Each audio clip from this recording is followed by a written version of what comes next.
I suppose there are many leadership tips I could give after 34 years of church leadership. However, I think that the greatest lesson that I've learned is to never underestimate the importance of people.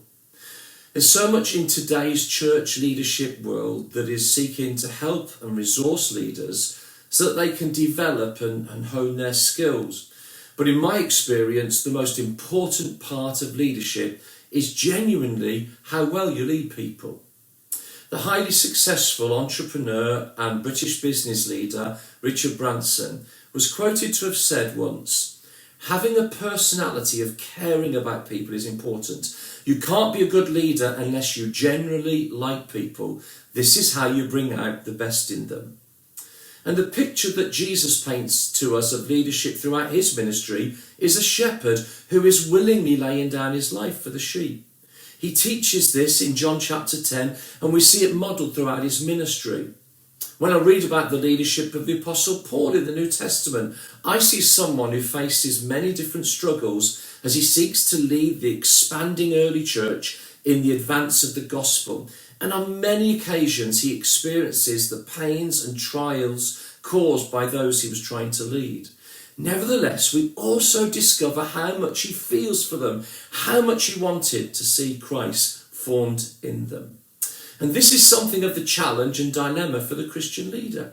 At the same time as trying to love people, you can so often experience the backlash of their own difficulties and frustrations. And this is where I think that some leaders struggle and conflict happens. Some of the greatest leaders I know are great leaders because they're great with people. They know how to work with people when they're awkward and even when they're problematic. And because they love people, they find a way to lead them well.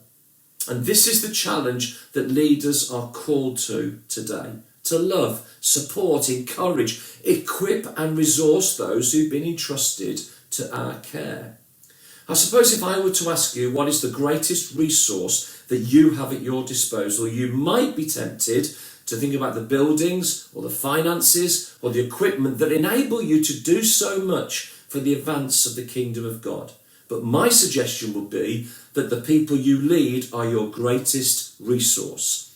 If we as the church are going to truly advance in the way that we desire, it will be because we've learned how to love the best out of people. There's something deeply concerning when we see leaders who simply wish to be recognised as important and receive the plaudits, applause and benefits they crave.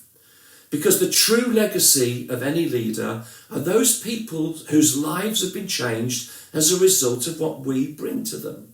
I remember being at a large leadership conference several years ago in a church which at that time many were attending to try to understand why they were being so successful.